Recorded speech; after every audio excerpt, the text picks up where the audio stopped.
Hello guys, welcome back to the channel. நம்ம இன்றைக்கி இந்தியாவோட emerging Asia cup match review தான் பார்க்க போகிறோம்.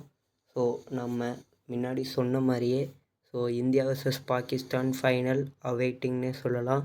பிகாஸ் செமிஃபைனல்ஸ் நாளைக்கு ஸ்டார்ட் ஆக போகுது. நம்ம முன்னாடி சொன்ன மாதிரியே இந்தியா அண்டு பாகிஸ்தான் ஃபைனலில் ஒரு வாய்ப்பு அமைஞ்சிருக்கு.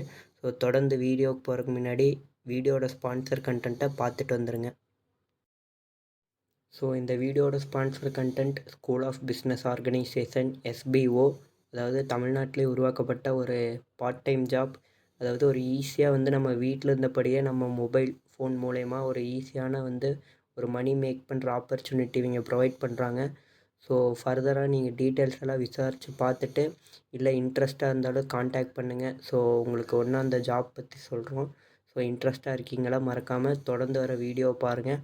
அதே மாதிரியே நம்ம இந்தியா பாகிஸ்தான் ஃபைனலில் மீட் பண்ணுவாங்களா மாட்டாங்களா, இதை பற்றி நான் வீடியோ ஃபுல்லாக டிஸ்கஸ் பண்ணலாம். கடைசி வரைக்கும் மறக்காமல் வெயிட் பண்ணுங்கள். ஸ்கிப் பண்ணாதீங்க. பெரிய தப்பு. தினம் 300 ரூபாய் சம்பாதிக்க அரிய வாய்ப்பு. இன்ஸ்டாகிராம், ஃபேஸ்புக் பயன்படுத்த தெரிந்தால் போதும். Content post and content publishing மூலமா தினம் 300 ரூபாய் சம்பாதிக்கலாம். இந்த வேலை செய்ய 5 நிமிடம் போதும். Work training support, group communication support, all language customer live chat support, முக்கியமா சொந்தமா ஒரு பிசினஸ் ஸ்டார்ட் பண்ற அளவுக்கு உங்களால கற்றுக்கொள்ளவும் முடியும், சம்பாதிக்கவும் முடியும். இந்த வேலை வாய்ப்பு வழங்குவது 5 வருடத்திற்கு மேல ரன் ஆகிட்டு இருக்க நம்ம தமிழ்நாட்டு company school of business organisation private limited. மேலும் விவரங்களுக்கு டிஸ்கிரிப்ஷன்ல கொடுத்திருக்க நம்பருக்கு வாட்ஸ்அப் பண்ணுங்க. இந்தியா பார்த்திங்கன்னா எமர்ஜிங் ஏஷியா கப் கத்தாரில் நடக்கிற டோர்னமெண்ட்டில் ப்ளே பண்ணிட்டு வராங்க. இதில் இந்தியா பார்ட்டிசிபேட் பண்ணியிருக்காங்க. எப்படி இருந்தாலும் பார்த்திங்கன்னா ஏஷியா கப்புங்க இல்லாட்டி ICC டோர்னமெண்ட்ஸில் தான் இந்தியா அண்டு பாகிஸ்தான் மீட் பண்ணுவாங்க.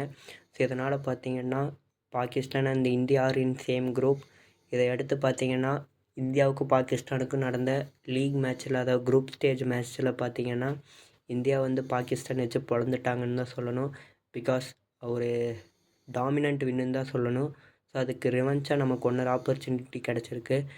நாளைக்கு பார்த்திங்கன்னா இந்தியா பங்களாதேஷோட செமிஃபைனல் ஆட போகுது. அதாவது குரூப் ஏல நம்ம செகண்ட் பிளேஸ், பங்களாதேஷ் குரூப் பியில் ஃபஸ்ட்டு பிளேஸ். அதே மாதிரியே ஸ்ரீலங்கா குரூப் பியில் செகண்ட் பிளேஸ், பாகிஸ்தான் குரூப் ஏல ஃபஸ்ட்டு பிளேஸ். இன்டர்சேஞ்ச் ஆகி மேட்ச் நடக்க போகுது. ஃபஸ்ட்டு செமிஃபைனலில் பாகிஸ்தான் ஜெயிச்சு செகண்ட் செமிஃபைனலில் இந்தியா ஜெயித்தாங்கன்னா again India vs Pakistan clash நடக்கும். இதில் அவங்க போன மேட்ச்சை நம்ம தோக்கடிச்சு கொஞ்சம் அக்ரெசிவெல்லாம் காமிச்சாங்க. அதுக்கு பதிலடியாக பார்த்திங்கன்னா நம்ம ஃபைனலில் இவங்களை டிஃபீட் பண்ணி ஏஷியா கப் வின்னர்ஸ் ஆனோம்னா ஒரு நல்ல ரிவென்ச்சாக இருக்கும். மறக்காமல் இந்த ஃபைனல்ஸ் பாருங்கள். இதே மாதிரியே கூட என்ன மேட்ச் ரிவ்யூ பண்ணணுன்னு சொல்லுங்கள். அடுத்த வீடியோவில் பார்க்கலாம்.